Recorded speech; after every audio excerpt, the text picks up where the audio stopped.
there's wildlife out there that knows that you're there, even if you don't know that they're there. You needed Renata's glockenspiel there to be banging on. Well, or flugelhorn. Yeah.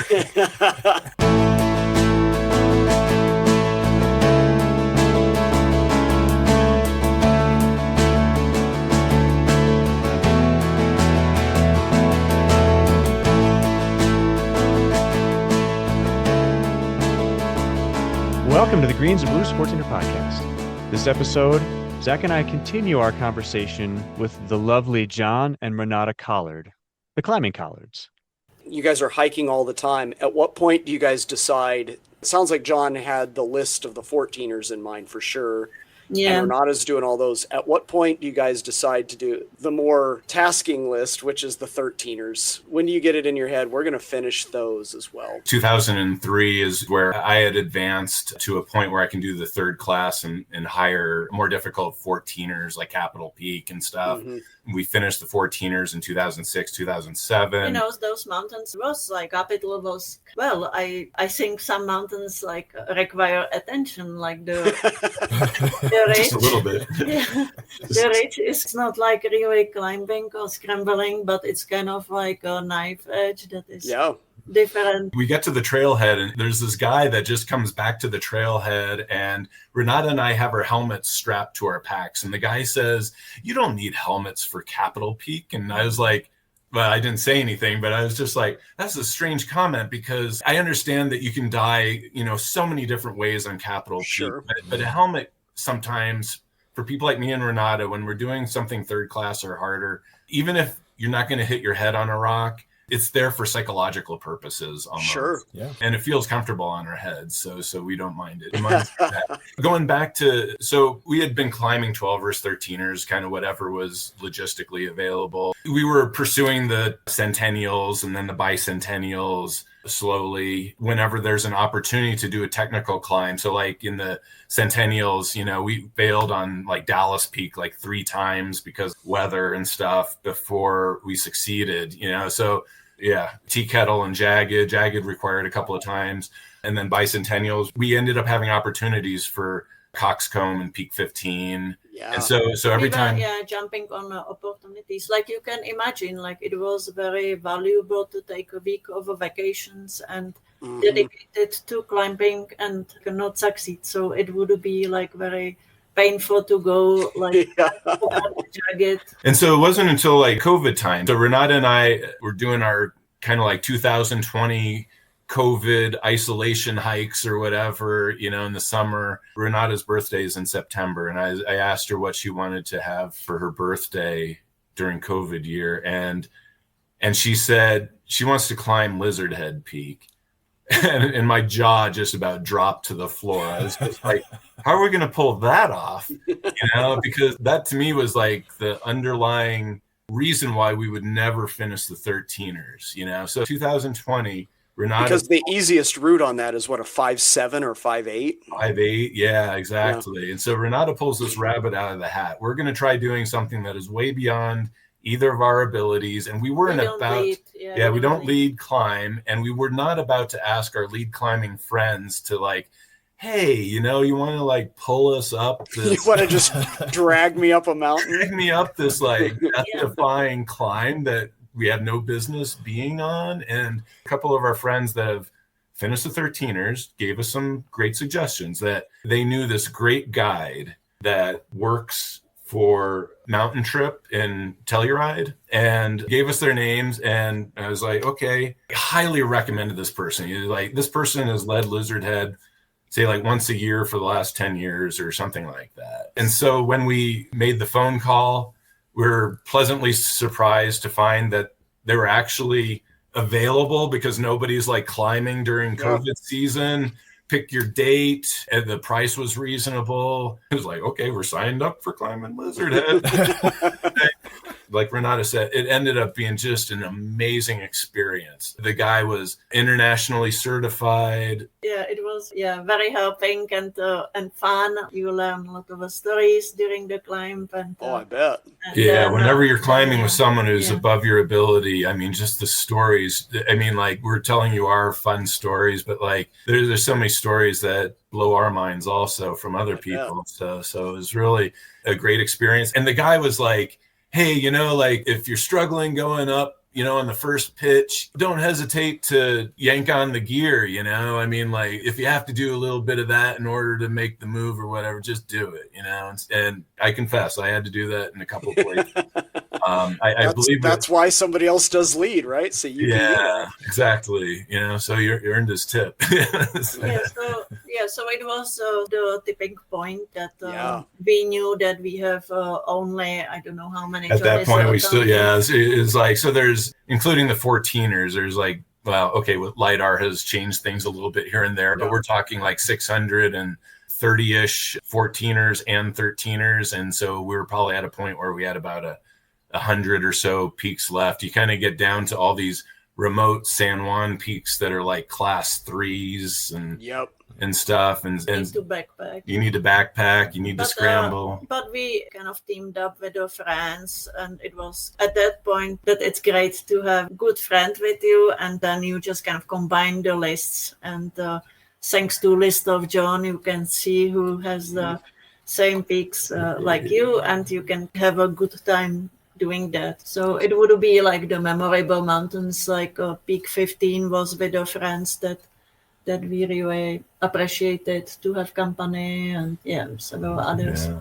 So what is your 13er finisher? What's the final peak that you guys picked to top the list? The way the lists work for us is that we don't choose the peak chooses us. We really admire our friends that have finished the 13ers that have left like a nice class 1 13. Yeah, like a plum one that everybody can go, you know, exactly, like and invite your grandparents along, and exactly. It's you know, so we did those class 1 peaks on our available Fridays. All the low-hanging fruit was gone. No low-hanging fruit for us. I mean, it's down to everything is class 3 and class 4 or private. You know, there are a couple of those out there too that we struggled with. And so the one that we left for last, or that chose us for last, is Peak 9 in the Weminuche Wilderness area. Yeah.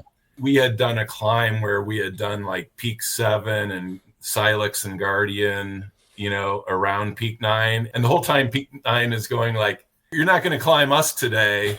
And it's really more Renata and I just cowering in our shoes going like, Peak 9, you know, it's beyond our ability. With our friends that didn't want it, you know, it was already like week-long vacation. So the smarter climbers, you know, they're just like, oh, there's Peak 9, let's just do that with Peak 7, and they combine very well. they don't orphan it like that, but you had orphaned it. So we've orphaned almost everything. So we have our efficient friends, and then we're like the inefficient friends. So we're kind of the ones that get down to the point like, well, if we can climb like 1 peak in a weekend, I guess we're good to go. Well, it's kind of the downside of List of John, that you can see the tracks of other people that are combining like so many mountains in a day. So based on knowing the name, we know that we need to divide the track in like 2 or 3 that we kind of accomplish what they are doing. Yeah, we relied heavily on GPX tracks from List of John. Which is now, like when we first started, we didn't have a GPS. So that's kind of the nice. And from the friends that we were getting the quads and having like mountains circled and crossing them. So John still did that. Yeah. When we first met, until about 2007, we didn't use a GPS at all. So we have a pretty healthy sense of direction and map and compass skills and things like that. I still don't use a GPS. Good for you. But I'm not doing a lot of those 13ers you guys are doing. Are once you get into class 3, class 4, 5 terrain, there's very particular routes that you need to pick along those. Yeah, you're right. It becomes a lot harder logistically to get to the summit for those of us that can't just free climb class 5 wherever we want to, But the balance is healthy. Going without GPS and picking the route naturally, it kind of is a skill that we all need. So it's kind of it's a good balance. Like you actually have many tracks that you don't want to follow because people just don't have a confidence to post the track, but it kind of consists like bad border field, or they are able maybe technically to climb something harder, or they don't care if all their clothes rip off from the brush and stuff like that. Sometimes the route they took isn't the route they should have taken. Exactly. So out of all of that, I mean, you guys at that point, you make it to the top of Peak 9. Like we said, we can't cover all 634 of them, but sure. Do you guys have not necessarily favorites? Well, we may get to that too, but just some stories about any of those 13ers or 14ers, just experiences that really stood out to you guys. We have many stories. I kind of pride myself almost that like you could almost name like any of the peaks above 13,000 feet and we can tell you a story about it. Of course, if you pick out something like unnamed 13.3 something, I might not know exactly what you're talking about, but there's definitely many stories. We've had stories from animal encounters to events. I don't know, like let's see, like starting with the 14ers. So when I first arrived to Colorado, I was kind of thinking we can climb the mountains also in a winter, that it's possible. But in a winter, it's quite cold, so it was kind of challenging to get up, I don't know, Mount Antero, other mountains that we did in a winter.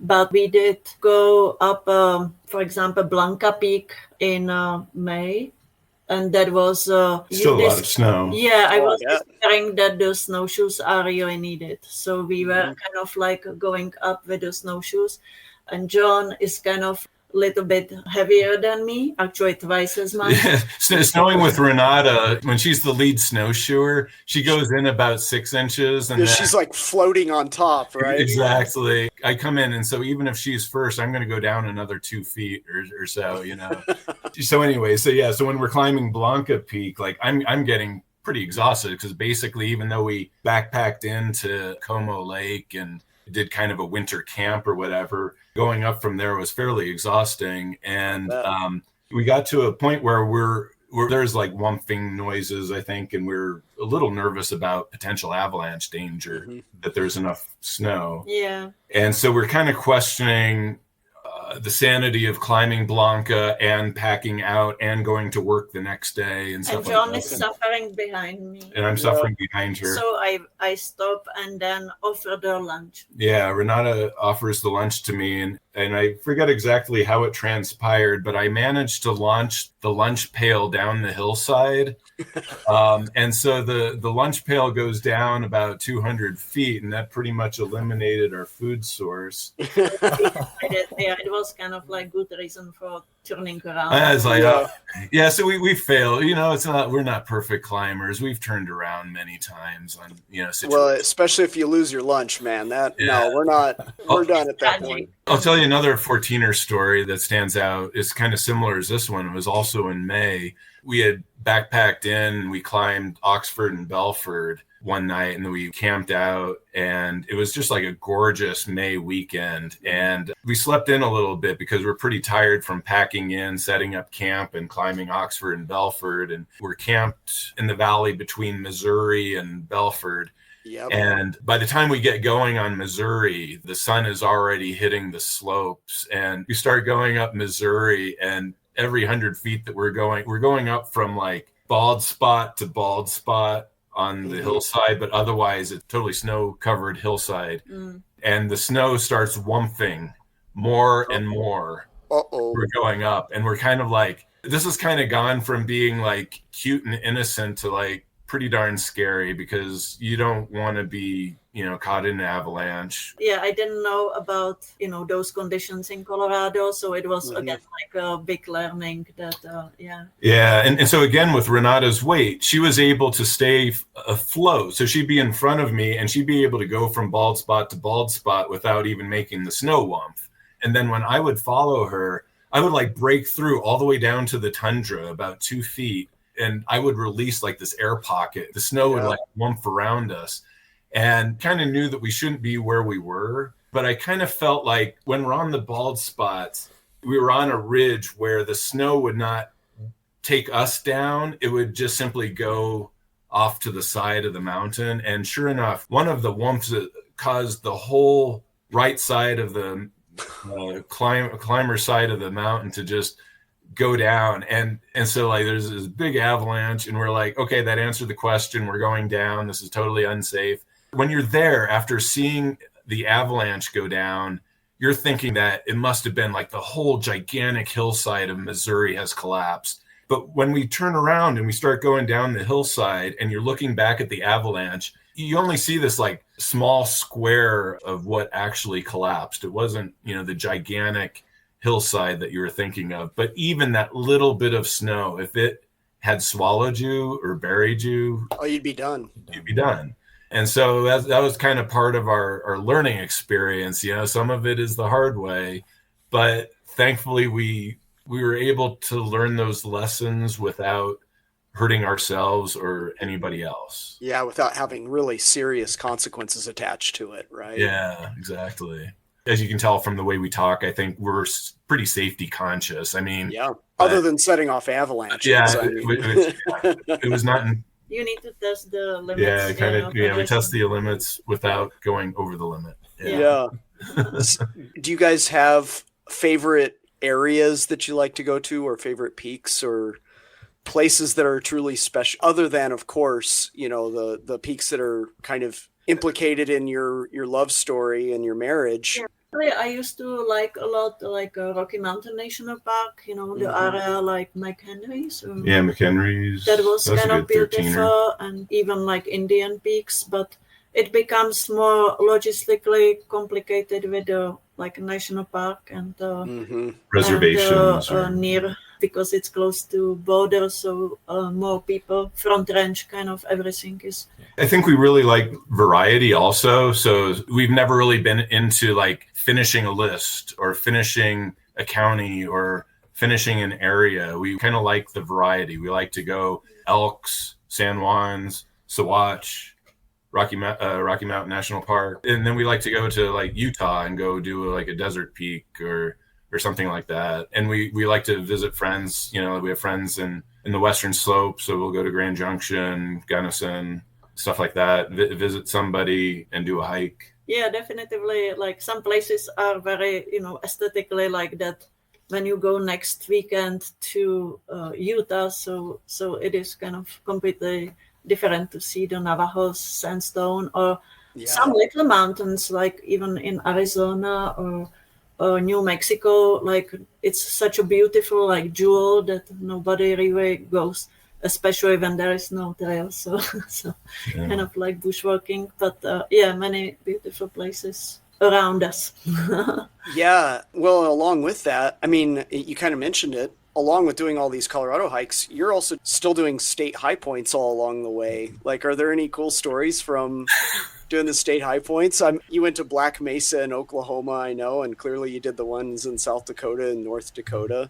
Yeah. Some fun stories from doing state high point. The most recent story here is that the high point of Michigan has just changed. Yeah.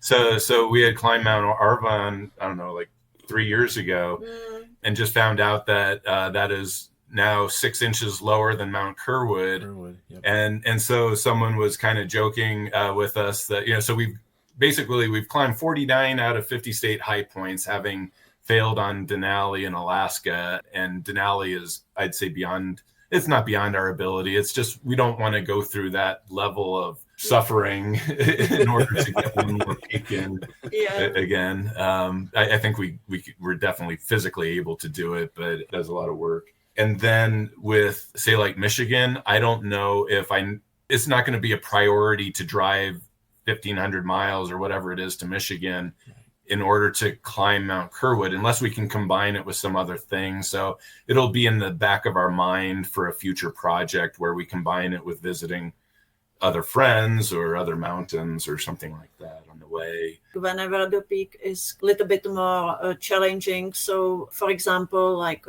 Gannett Peak would be like such a long approach that you remember it, and it was surprising things like amount of mosquitoes that can kind of prohibit you from heavy flooding also in early July. In early July, like kind of the creeks that you are happy that you have a rope because you need to rope up for the stream crossings. And finally, like when the mountain appears, so you are kind of like relieved that you can climb without having those mosquito company and that you can just concentrate on a beautiful mountain climb.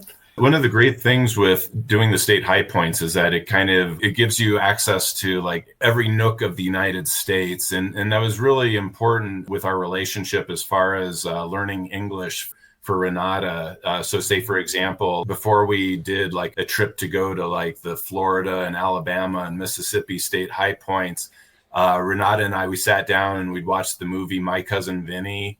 And we like, this is a little bit of the accent that we might be listening to when we go to the Southeast. And then we flew into Atlanta and did like a road trip through the Southeast and visited those state high points, and Renata could experience like the language, the culture, the food, and just kind of compare. And it was kind of new for me also as far as how different it is than Colorado, and having grown up in like New Jersey and Chicago. I mean, I always knew that like Chicago was different from New Jersey, which is different from Colorado. Yeah, what's the banjo song? Oh gosh, so for the Georgia State High Point, we watched Deliverance.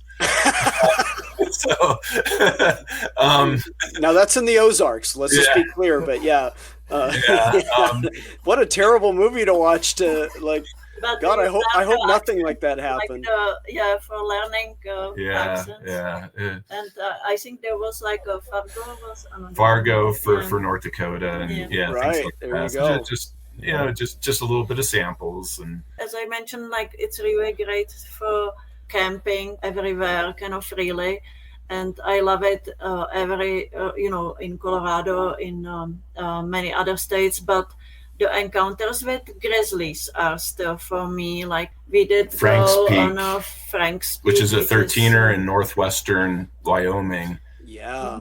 It might be one of your rapid fire questions. What's your biggest animal encounter? But that was a pretty major one. So what's your biggest animal encounter? that was probably it. It was a grizzly, but not one, but three. Several of them. Yeah. Wow. Yeah. It's a mountain that is famous for. It's a grizzly preserve. You go there, and so like the local people will say, like, if you're going to go climb Frank's Peak, you need to bring more than just bear spray. You need to have like a firearm with you, like a shotgun with a slug. And they tell you like stories from the last week and last month. Yeah, someone was attacked by a grizzly, and guy had like the bear was biting his head, and had to shoot him to get him off of him or something like that. And Renata and I, we don't carry firearms, not our style. We kind of employed the noise making method. So we're usually pretty quiet when we hike, but Renata's there like banging a tin can and singing more than I've ever heard her sing before. Playing a banjo like in Georgia, right? It was kind of scary. You get to the trailhead. So the trailhead, you're already four-wheeling for like an hour out of the middle of nowhere. And at the trailhead, there's a sign that says, you should only hike beyond this sign if you have at least 3 people. In addition to bear spray, you should also have a firearm for protection. And Renata and I are there with like just the 2 of us, nobody else around.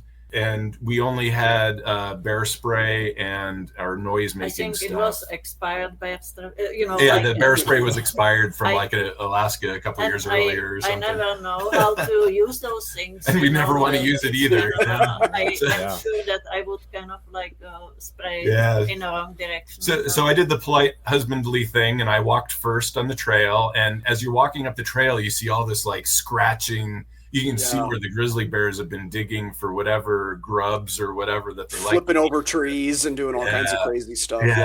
and around a corner, nothing but this gigantic grizzly bear's butt hightailing it to the other side of the hillside, so it was good that like our noise actually freaked out a bear. So they knew we were coming, and this bear, they don't want to just kill humans, they want to protect themselves, and they don't have to attack us in order to protect themselves. They can actually run and eat elsewhere.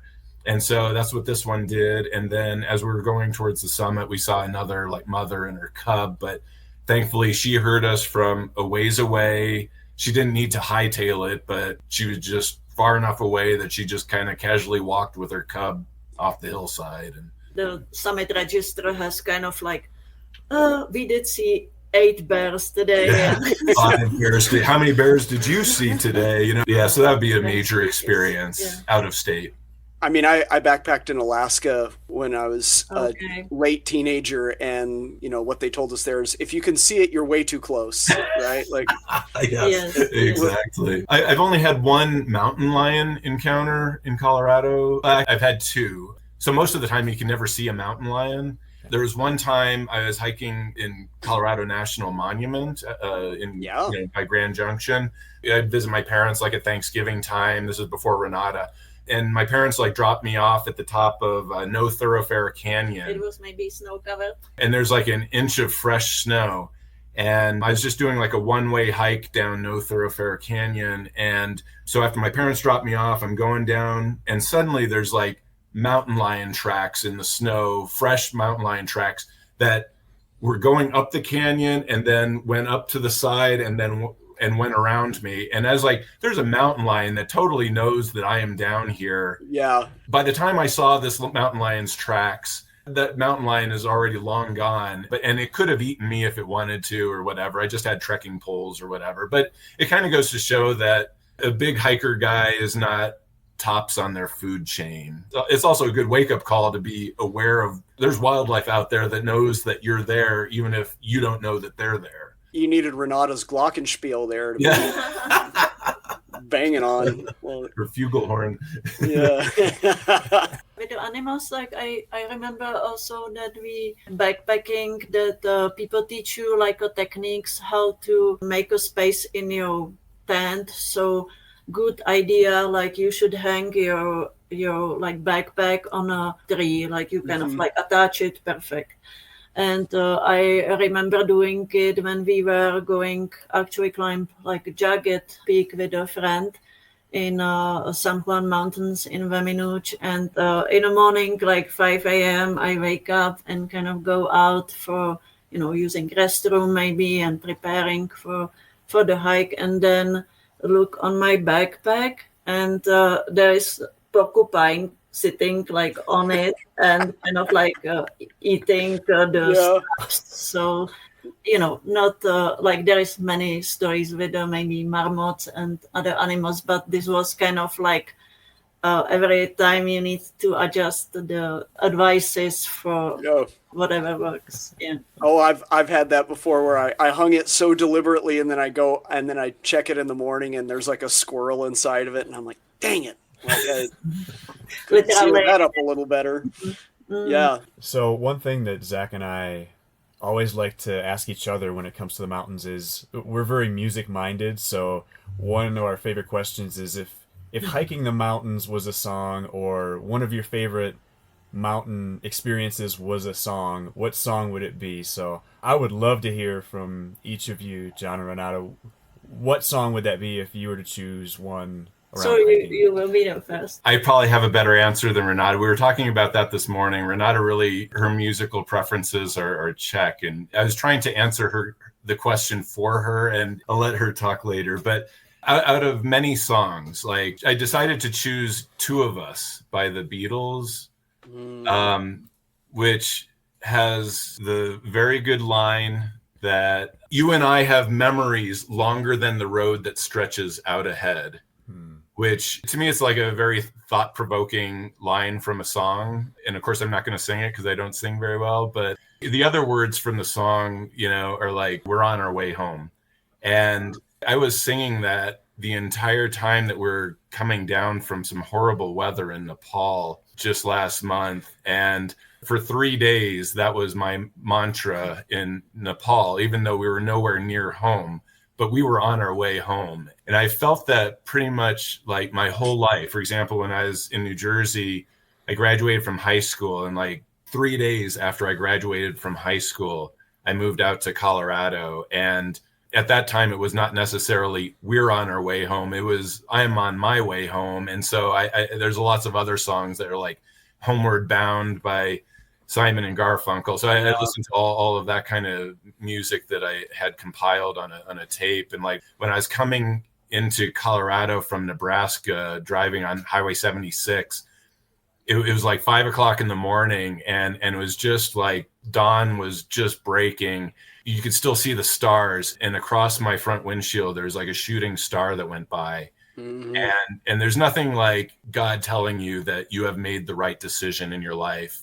You know, as much as I love my friends from New Jersey and the childhood I had there, when I was coming into Colorado, it was like I definitely discovered myself, and I was definitely on my way home.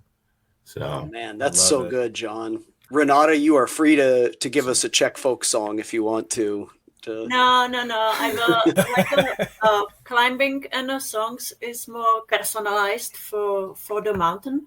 So it will be maybe something that I did here on the drive there, or what I was listening to the day before, and it stuck in my head, and then it is good for my rhythm, mindset, and I should say like when there is class 3, class 4, so I think I stop singing and I need to fully concentrate on the mountains.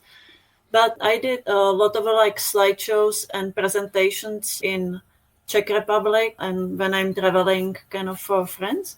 I think I was using John Denver's The Rocky Mountain Highs as a kind of classic if I bring it back to Colorado. So that would be the song that I like, and that I use it for mountains, changing scenery when I good make choice. a presentation. Yeah.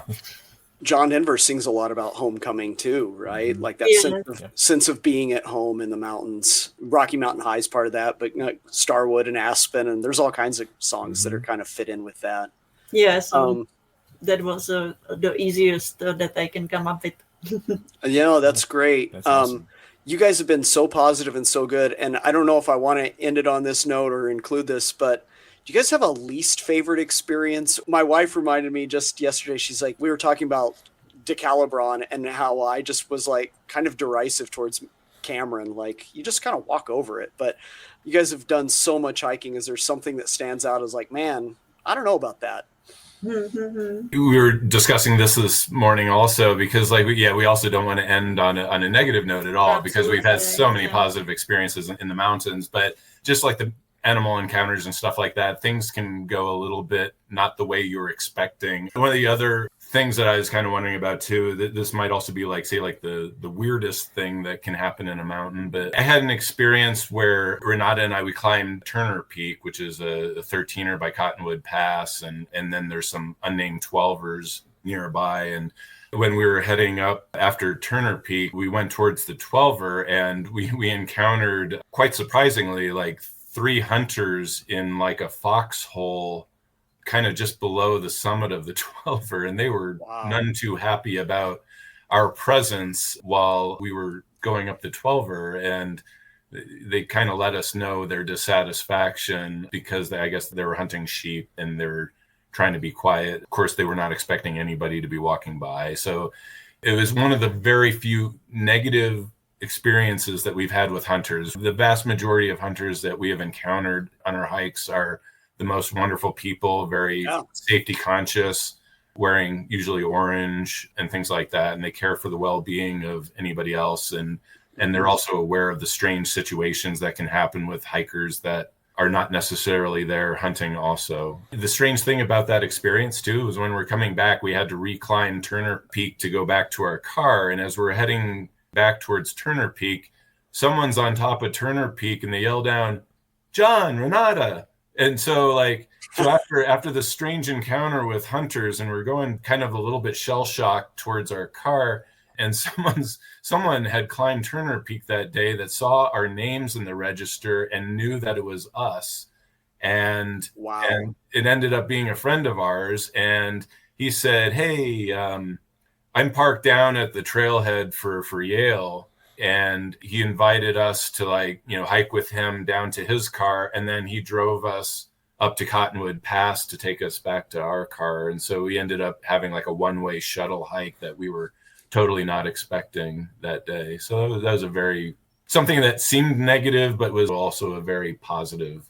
Even a silver lining to that cloud, right? Yeah. Exactly. Yeah, I will add.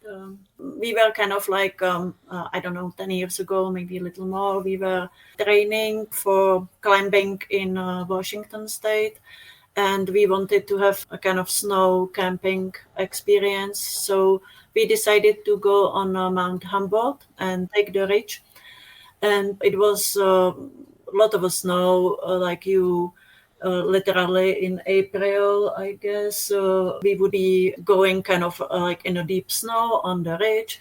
And then in one point, we decided to pitch a tent, which not too many people would do. And actually, those days, people are also climbing 14ers more in just the calendar winter time and not the other time.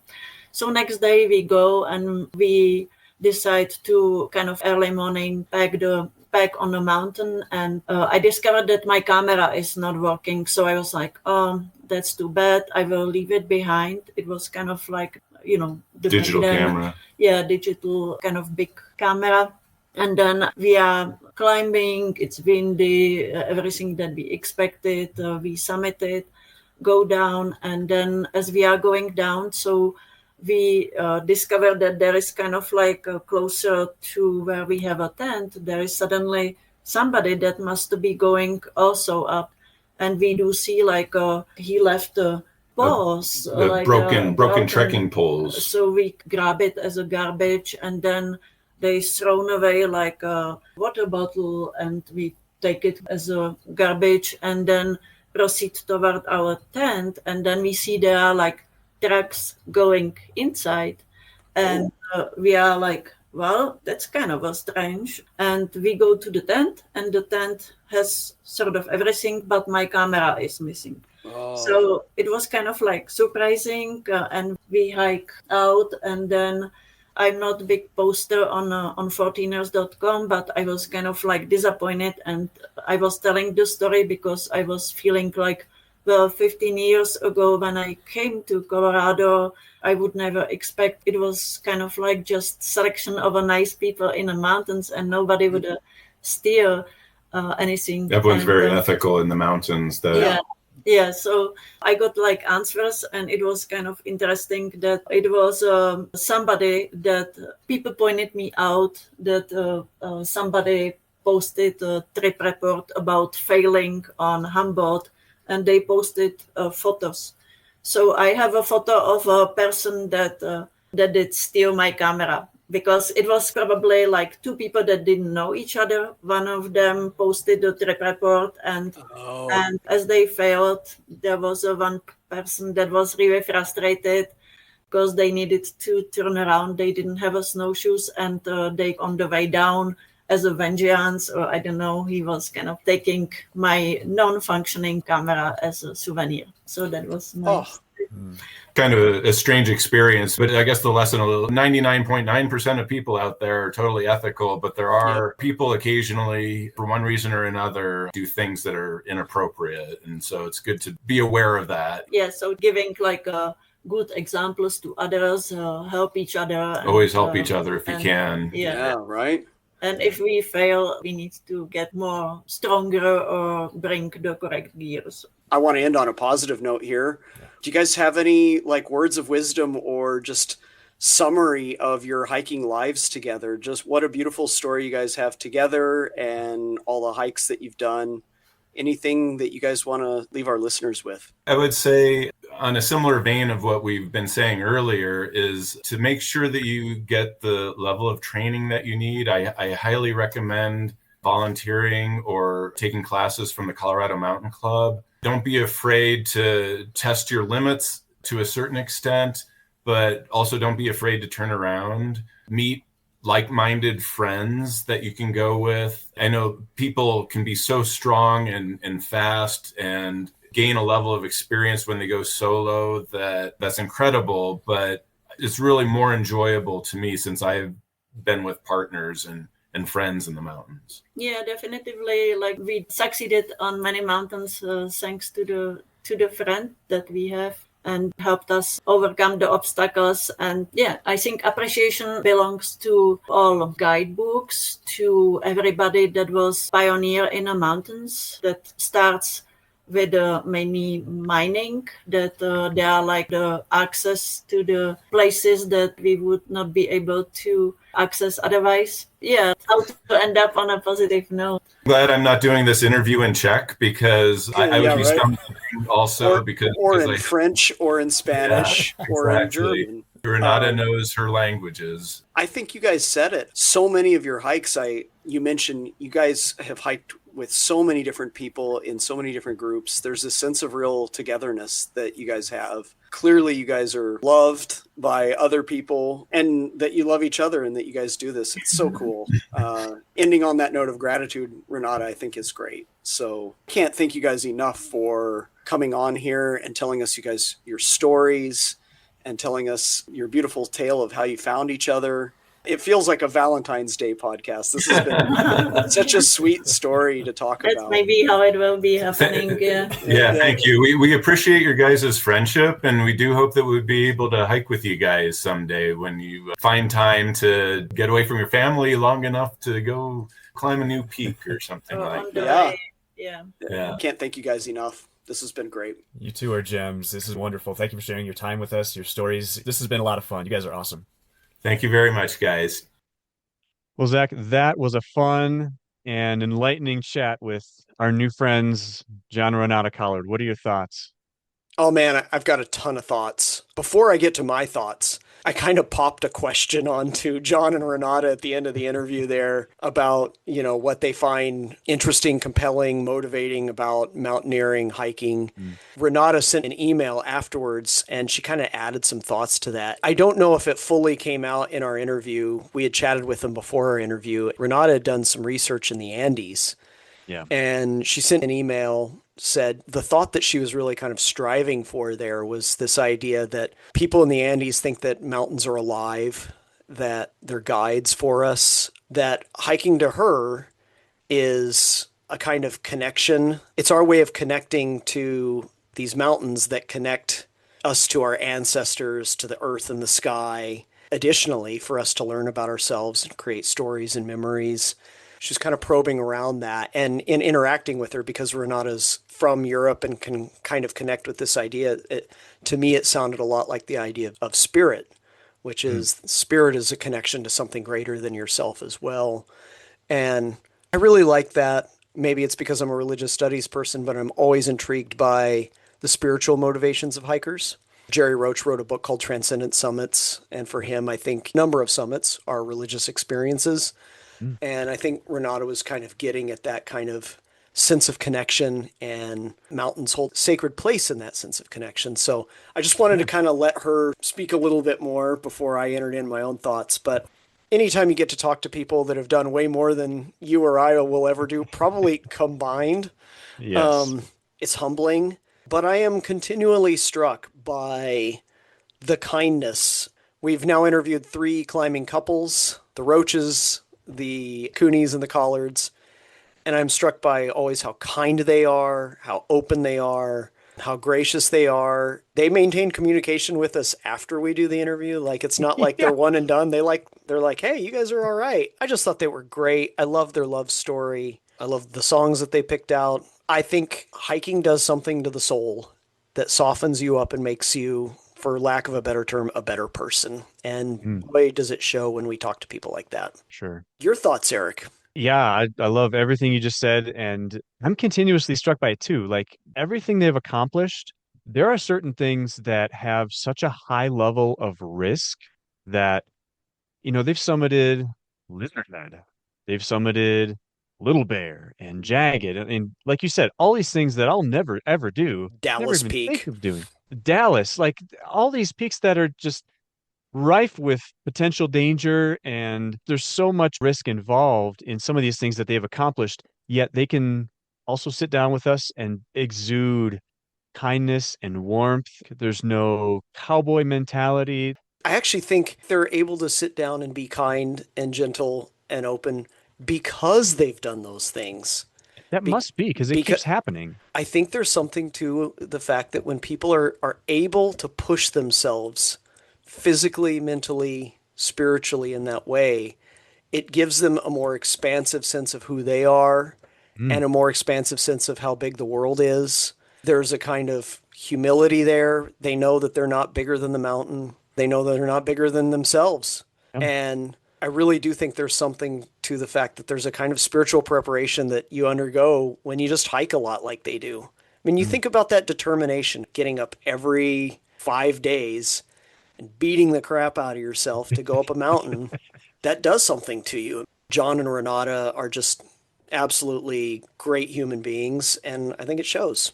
Yep. That's a great way of saying it. There's that connection there, and it results in the conversation we had with them. They're super down to earth, really humble, really kind people. In an email afterwards, you mentioned that they don't just, drop us after talking with us for a couple hours.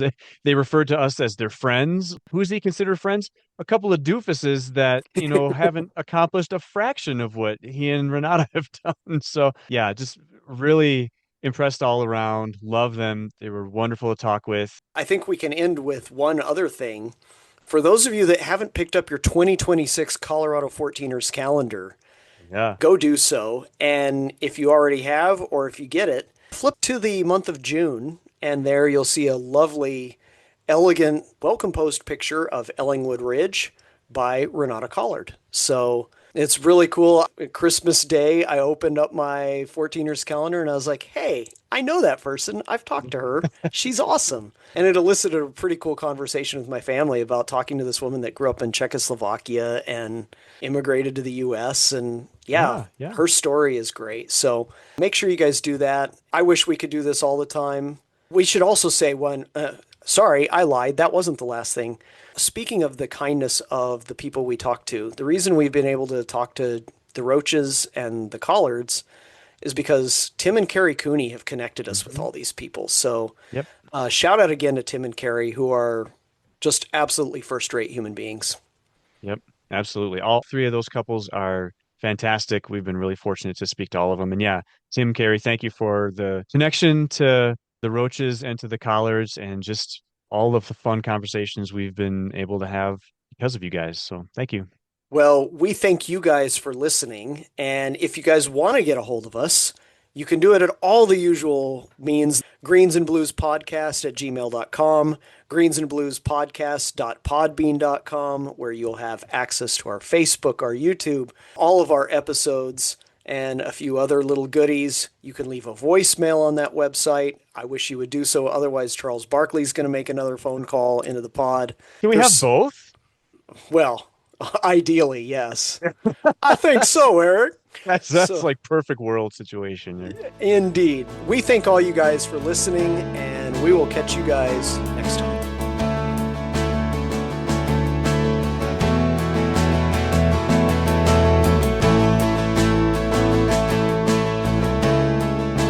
We'll look forward to your next podcast.